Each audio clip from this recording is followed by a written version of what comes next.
Okay so स्वागत है फिर से एक और नई वीडियो में। इस वीडियो में हम लोग डिस्कस करने वाले हैं ट्यूटोरियल की एक और प्रॉब्लम जो कि इम्पोर्टेंट है। ये प्रॉब्लम बेस्ड है हमारी टू कैविटी एम्पलीफायर क्लेस्ट्रॉन के ऊपर और प्रॉब्लम नंबर है हमारी 9.2 जो कि चैप्टर 9 से ली गई है। बुक का नाम है हमारा microwave devices and circuits by SI Liao. तो इस बुक में प्रॉब्लम दी गई है, आप वहाँ से भी प्रॉब्लम देख सकते हो। तो प्रॉब्लम एक बार मैं बता दे रहा हूँ इन शॉर्ट में क्या दिया गया। उन्होंने बोला गया है कि जो एम्पलीफायर है आपका मतलब टू कैविटी एम्पलीफायर क्लेस्ट्रॉन है, उसकी कुछ पैरामीटर्स गिवन है। हमारी पैरामीटर्स कुछ इस तरीके से गिवन थी कि जो बीम वोल्टेज है उसकी वैल्यू हमारी 1200 गिवन थी, V0 की वैल्यू। इसी प्रकार करंट जो बीम करंट है वो हमारा 28 मिली एम्पीयर गिवन है। जो आपकी फ्रिक्वेंसी ऑसिलेटिंग फ्रिक्वेंसी वो आपका 8 गीगाहर्ट्ज़ है। देन इसके बाद उन्होंने बोला है कि जो आपकी gap spacing in either cavity उसका D की वैल्यू उन्होंने 1 mm गिवन है और spacing between the two cavities L की वैल्यू उन्होंने 4 सेंटीमीटर दी है। एंड लास्ट वन उन्होंने बोला है कि जो इफेक्टिव शंट रेजिस्टेंस है RSH वो उसकी वैल्यू हमारी 40 किलो ओम। तो उन्होंने बोला है कि आपको पहले पार्ट में फाइंड आउट करना है, find the input microwave voltage V1 in order to generate a maximum output voltage V2 including the finite transit time effect through the cavities. तो क्वेश्चन समझ लेते हैं पहले तो, और फिर इसके बाद हम लोग शुरू करते हैं। क्वेश्चन में बोला गया कि इस एम्पलीफायर की सारी पैरामीटर्स गिवन है। Like two cavities amplifier klystron है हमारा। उन्होंने बोला कि यहाँ से जो इलेक्ट्रॉन निकल रहा उसमें जो आपका वोल्टेज गिवन है V0 की वैल्यू उन्होंने बोला 1200 है और जो करंट है इसके रिगार्डिंग वो 28 मिली एम्पियर है और जो ऑसिलेटिंग फ्रिक्वेंसी होगी सिग्नल की वो हमारी 8 गीगाहर्ट्ज़ है जो आउटपुट में निकलेगा। ठीक है, इसके बाद उन्होंने बोला कि जो स्पेसिंग है ना कैविटी वाली, यहाँ पे जो इनका बीच का स्पेस है इनकी वैल्यू उन्होंने D दी है जिसकी वैल्यू 1 mm है। लास्ट वन उन्होंने बोला है कि जो आपके दोनों कैविटी के बीच का जो स्पेस है ना जिसको हम लोग ड्रिफ्ट स्पेस भी बोलते थे, उसकी वैल्यू उन्होंने बोली बीच की डिस्टेंस जो गिवन है वो है हमारी 4 centimetre. Last one effective shunt resistance जो कि आउटपुट में यूज हुआ उन्होंने बोला वो 40 किलो ओम है। तो बोला गया कि अगर इनपुट हमारा B1 इस तरीके से फाइंड आउट कीजिए कि B2 हमको मैक्सिमम मिले। बिकॉज हम लोग एम्पलीफायर की तरह इसको यूज कर रहे हैं तो ऑब्वियसली एम्पलीफाइड करेगा सिग्नल को, तो ऐसे पर्टिकुलर B1 की वैल्यू हमको फाइंड आउट करनी है जिसके लिए B2 मैक्सिमम हो। सो नाउ हम लोग यहाँ पर देख लेते हैं। इस तरीके की प्रॉब्लम अगर आ जाती है, हो सकता है इनपुट माइक्रोवेव वोल्टेज ना बोलकर वो गैप वोल्टेज भी बोल सकता है आपसे, तो घबराना नहीं है, सेम प्रॉब्लम है हमारा, बस टर्मिनोलॉजी थोड़ी सी ध्यान रखनी है। तो इस क्वेश्चन में बोला गया था कि आपको मैक्सिमम वैल्यू इसकी फाइंड आउट करनी है। तो हमको पता है जो V1 मैक्स का फॉर्मूला होता है वो होता है 2V0 x अपॉन BI और यहाँ पे थीटा नॉट। जहाँ पर आपके ये डिफरेंट टाइप्स की टर्मिनोलॉजी पे बेस हमारी ये सिंबल है, जहाँ पे B0 उन्होंने बोला गया था कि बीम वोल्टेज है और यहाँ पे बीटा आयोटा या बीटा आई बोलूँ तो ये बीम कपलिंग कोफिशिएंट है, एक्स आपका एक और कोफिशिएंट है और यहाँ पे थीटा नॉट जो है वो आपका गैप एंगल है। ओके सो यहाँ तक ये चीज़ें हमको फाइंड आउट करनी है। पहले तो हमको क्वेश्चन में कौन कौन सी चीज़ें गिवन है, B0 गिवन है, एक्स के बारे में पता नहीं है, थीटा नॉट के बारे में पता नहीं है और बीटा आई के बारे में भी पता नहीं है। सो नाउ क्वेश्चन में एक जानकारी दी गई थी या बोला गया था कि आपको आउटपुट क्या मैक्सिमम चाहिए, और जब भी ऐसी कंडीशन बोली जाए कि आपको एम्पलीफाइड सिग्नल या फिर मैक्सिमम एम्पलीट्यूड अगर मांगा जाए सिग्नल का, तो उसके लिए कंडीशन डाली जाती है कि 4B2 मैक्स जो आपका बेसल फंक्शन होगा वो भी मैक्सिमम होना चाहिए और इस बेसल फंक्शन की maximum value corresponding to x जो होता है वो हमारा 1.841 होता है, जिसकी वैल्यू J1 की वैल्यू जो हमारी होती है वो होती है 0.582। तो ये आपको याद रखना है कि जो बेसल फंक्शन की मैक्सिमम वैल्यू है वो हमारी कितनी होती है 0.582 और किस पे होती है 1.841 पर। ये आपको याद रखना है, क्वेश्चन में हो सकता है ना दिए बट आपको याद रखना है। इसके बाद अगर x मालूम पता चल गया तो हम लोग क्या कर सकते हैं, अब बीटा आई की वैल्यू भी हमको इंक्लूड करनी है ना, कैलकुलेट करनी है। तो उसके लिए क्या करना सॉरी जो बीटा आई है वो हमारा beam coupling coefficient, beam coupling coefficient की वैल्यू जो होती है वो हमारा एक सिंक फंक्शन होता है, sinc function of the gap angle. अब यहाँ पे देख लेते हैं गैप एंगल, देख लेते हैं साइन थीटा बाई टू जहाँ पे थीटा जी जो आपका गैप ट्रांजिट एंगल है। तो सबसे पहले तो थीटा जी की वैल्यू पता होनी चाहिए, देन इसके बाद हम लोग बीटा आयोटा या बीटा आई या फिर B0 की वैल्यू हम लोग फाइंड आउट कर सकते हैं। सो गैप एंगल जो आपका होता है वो सिंपली आपका इस एक्सप्रेशन से हम लोग फाइंड आउट कर सकते हैं, जो कि रिलेशन है between the gap angle and the कह सकते हो इलेक्ट्रॉन की वेलोसिटी के ऊपर। सो यहाँ से थीटा जी की वैल्यू होती है ओमेगा D/B0 और यहाँ से आप लोग क्या लिख सकते हो, क्योंकि ओमेगा हमको 2πf होता है तो एफ़ की वैल्यू हमारी गिवन है क्वेश्चन में, डी गिवन है। बात आती है बी नॉट की। बी नॉट क्या है? बी नॉट है आपका initial velocity of the electron या फिर चार्ज कैरियर्स। सो यहाँ पर हमारा चार्ज कैरियर्स है इलेक्ट्रॉन, और इसकी जो आपकी वेलोसिटी होगी वो डिपेंड करेगी इसमें कितना अप्लाइड वोल्टेज दिया गया था। सो हमको पता है कि इसकी जो काइनेटिक एनर्जी होगी वो हमारी होगी इसकी चार्ज एनर्जी, या फिर कह सकते हैं electrostatic energy E B naught के। तो यहाँ से बी नॉट की वैल्यू हम लोग निकाल सकते हैं कुछ इस तरीके से। या तो आप लोग ऐसे इसको थोड़ा सा वैसे करोगे, मास की वैल्यू रखोगे, ई की वैल्यू रखोगे, तो आपका जो लास्ट में जो आपका यहाँ पे आंसर आएगा वो आएगा 0.593 into 10⁻6 root of B naught. हमको पता है E/m का रेशियो कितना होता था, 1.7 के समथिंग 10⁻11। तो इस तरीके से हम लोग फाइंड आउट कर सकते हैं ये कोफिशिएंट। ठीक है, यहाँ से हमको पता है कि अप्लाइड वोल्टेज मेरे को पता है कि बीम वोल्टेज कितना था, 1200। यहाँ पे वैल्यू जब मैं पुट करता हूँ तो मेरा स्मॉल बी नॉट या फिर कह दूँ वेलोसिटी ऑफ द इलेक्ट्रॉन जो आ जाता है वो आ जाता है हमारा 20.54 इंटू 10⁻6। और अगर वेलोसिटी अगर मेरे मालूम है तो मैं अब यहाँ पर इक्वेशन नंबर 4 में वैल्यू पुट करता हूँ सारी चीज़ें। ओमेगा की जगह 2πf रखता हूँ तो एफ की जगह मैं 8 गीगाहर्ट्ज़ की वैल्यू पुट कर देता हूँ। देन इसके बाद डी जो स्पेसिंग डिस्टेंस थी कैविटी की वो हमारी 1 mm थी, तो 1 into 10⁻3 sorry. And B naught की वैल्यू मैंने ऊपर फाइंड आउट किया तो यहाँ से आ जाएगा। यहाँ से आप देख सकते हो कि ये सारी पावर्स कैंसिल आउट हो जाएंगी, बचेगा क्या क्या 2π इंटू 8 डिवाइडेड बाई 20.54। तो यहाँ से वैल्यू आ जाती है 2.447। तो अब आपके ऊपर है, आप लोग एज्यूम कर सकते हो 2 रेडियन, बट अगर आपके पास सिग्निफिकेंट है यहाँ पे एंगल तो वो भी हम लोग इंक्लूड कर सकते हैं। तो यहाँ से आंसर आ गया थीटा जी की वैल्यू 2.447। अब यहाँ पर हम लोग बीटा निकाल सकते हैं सिंक फंक्शन से, तो यहाँ पे आ जाएगा sine theta G by 2 divided by theta G by 2। So जब यहाँ पर अब यह ध्यान रखिएगा ये जो वैल्यू है हमारी वो रेडियन में है। जब साइन के अंदर वैल्यू आप लोग कैलकुलेट करोगे तो उसको डिग्री में कन्वर्ट करना पड़ेगा। अब डिग्री में कन्वर्ट करने के लिए हमको ये फैक्टर याद रखना है कि जब भी हम लोग रेडियन से डिग्री में जाते हैं तो फैक्टर सॉरी मल्टीप्लाइड होता है 180/π। 1 रेडियन इक्वल टू 180/π। तो हमको पता है कि इतने रेडियन है तो इतने रेडियन में क्या हो जाएगा, इसमें मल्टीप्लाई करेंगे 180/π से।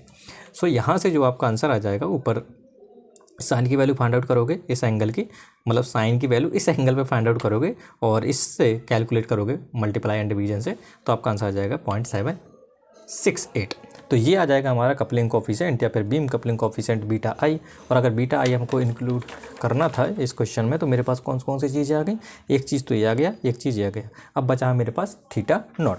अब थीटा नॉट को कैलकुलेट करने के लिए थीटा नॉट होता क्या है, थीटा नॉट होता है हमारा transit time angle between the two cavities. जो आपका बंच और कह सकते हो कि कैप्चर या फिर कलेक्टर या फिर कैचर जो भी कैविटी है उसका नाम देते हैं हम लोग, उन दोनों के बीच में जो पर्टिकुलर एंगल थीटा नॉट बनता है उसकी वैल्यू डिपेंड करती है हमारी ओमेगा टी नॉट पर। तो यहाँ से हम लोग देख सकते हैं ओमेगा टी नॉट हमारा क्या हो जाएगा, टाइम, ट्रांजिट टाइम। तो यहाँ से टी नॉट की वैल्यू है L/b नॉट, क्योंकि जो बीच का एंगल है ना, बीच का एंगल निकालना है तो हमको पता है टी नॉट क्या हो जाएगा, उसमें इलेक्ट्रॉन कितना वेलोसिटी से जा रहा था और डिस्टेंस कितनी कवर की थी, तो वो आ जाएगा L/b नॉट। तो यहाँ से हम लोग ओमेगा की value 2πf and L/b not रखते हैं। अब मेरे को सारी चीज़ें पता हैं तो मैं इन मतलब कैलकुलेट कर लेता हूँ थीटा नॉट। तो यहाँ पे वैल्यू पुट करोगे 2πf की वैल्यू गिवन थी, L की वैल्यू भी हमारी 4 सेंटीमीटर गिवन है, तो यहाँ पे 4 इंटू 10⁻2 हो जाएगा। और यहाँ में बी नॉट हम लोग निकाल चुके थे 20.54। तो इतना निकालने के बाद हमारा जो थीटा आ जाता है वो आ जाता है 97.88 रेडियन। बस हमको सारी वैल्यूज़ पता हैं। सो अब आपको क्या करना है, इस फॉर्मूले में हमको सारी वैल्यू पुट कर देनी है। तो अब जब इस फॉर्मूले में वैल्यू पुट करोगे तो पहले तो रखना हमको 2 इंटू बी नॉट, जो अप्लाइड वोल्टेज था वो 1200 था। देन इसके बाद एक्स की वैल्यू हमको पता है मैक्सिमम चाहिए तो 1.841 रखना पड़ेगा इस वैल्यू को।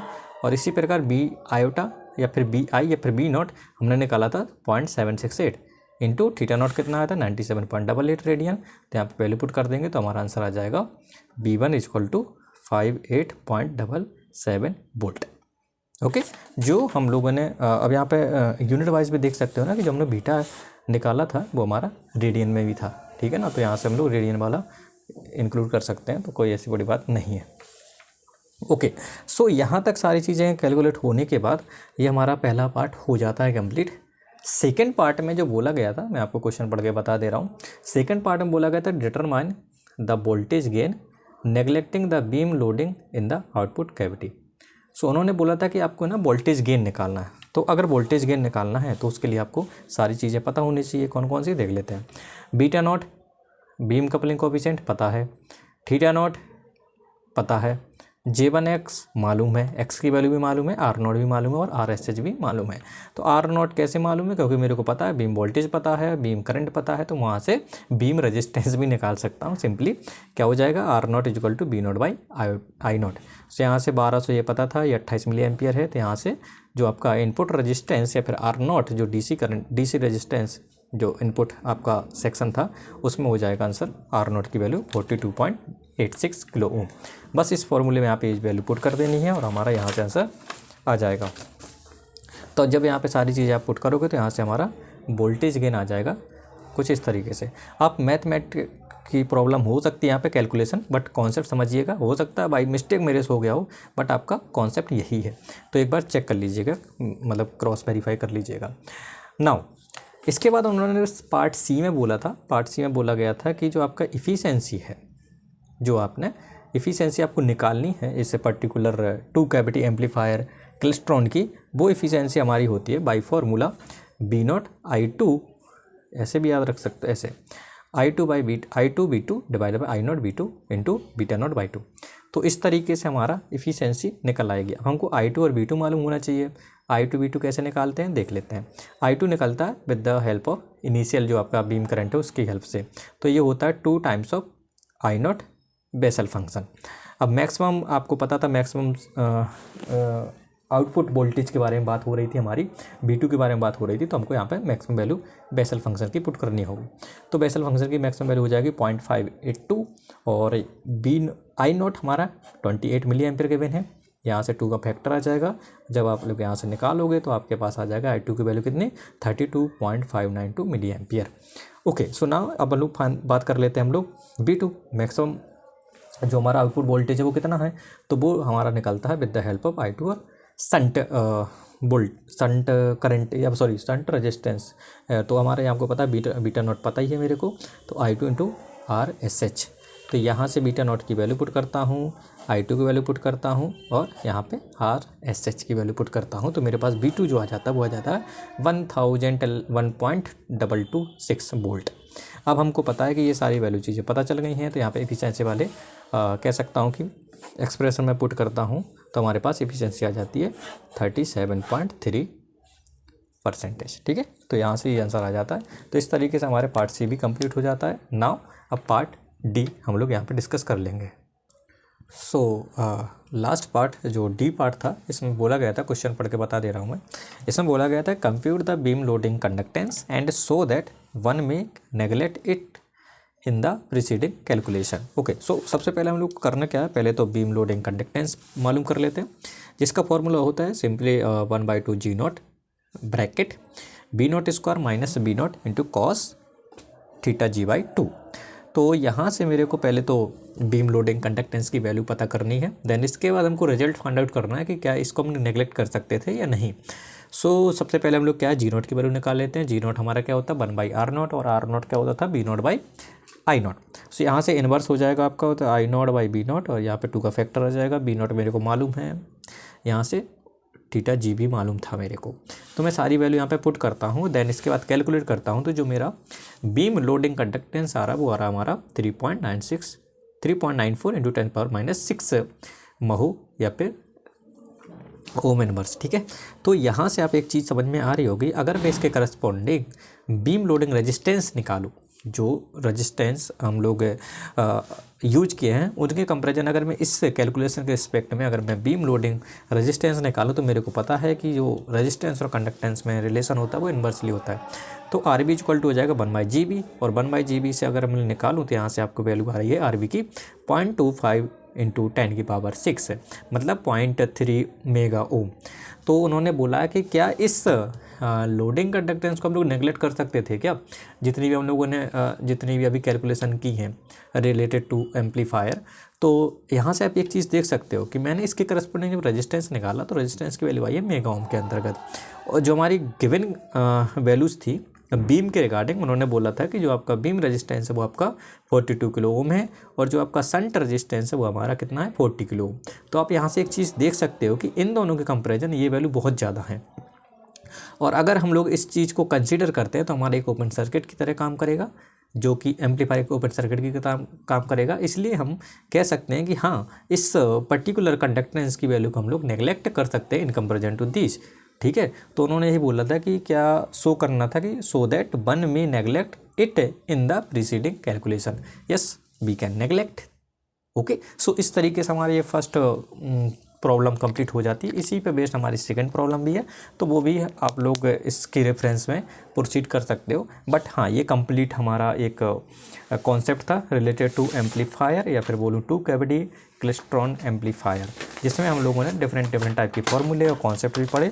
मैं फिर से फॉर्मूला रिवाइज करा देता हूँ। जो आपका V1 होगा, इनपुट गैप वोल्टेज निकालने का फॉर्मूला होगा, वो कितना होगा 2B0 x by B0 theta not. फिर आपको बी आयोटा या फिर बी आई निकालना है, जो कि बीम कपलिंग कोएफिशिएंट है, उसके लिए क्या है, सिंक फंक्शन है। तो याद रखिएगा sine theta G by two. इससे हम लोग को एक्स निकालना है मैक्सिमम के लिए, तो उसके करस्पॉन्डिंग बेसल फंक्शन कितना होता है 0.582, और इसके लिए एक्स की वैल्यू होनी चाहिए 1.841। ओके, ये जानकारी होगी मालूम। इसके बाद अगर मेरे को थीटा जी चाहिए, थीटा जी निकालना है, तो उसके लिए मेरे को क्या क्या चाहिए, तो omega D by V naught. तो वी नॉट क्या आ जाएगा, वेलोसिटी ऑफ द इलेक्ट्रॉन। इतना काम करने के बाद हम लोग सारी चीज़ें आसानी से निकाल सकते हैं। तो यहाँ पे एफिशिएंसी के लिए भी एक फार्मूला यूज हुआ था I2 और V2 का, तो I2 V2 का भी फार्मूला आपको याद रखना है 2 times of I0 J1 X। और यहाँ से अब जब I2 निकाल लोगे तो V0 भी निकाल सकते हो, बीटा नॉट I2 RSH। इसके बाद कौन सा फार्मूला यूज हुआ था, हाँ ये वाला फार्मूला यूज हुआ था थीटा नॉट के वैल्यू है ना, transit time angle between the two cavities वो होता था ओमेगा टी नॉट। इसके बाद हमारा जो गेन का फार्मूला है, गेन का फार्मूला हो जाएगा B0 theta naught square upon R0 J1 X by X RSH। Then इसके बाद हमने एफिशिएंसी निकाली थी, एफिशिएंसी का फार्मूला भी हम लोगों ने पढ़ा था, और साथ ही साथ हम लोगों ने पढ़ा था क्या, इस बीम लोडिंग कंडक्टेंस की वैल्यू। तो इस तरीके से सारी चीज़ें आपको पता होनी चाहिए। तो आई होप ये कंप्लीट प्रॉब्लम आपको समझ में आई होगी। अगर नहीं समझ में आती है, कोई भी पार्ट ऐसा छूटता है, तो आप कमेंट बॉक्स में वैल्यू पुट कर सकते हो। Thank you and all the best for further days, sorry thanks for the watching videos and all the best for the tomorrow. Take care.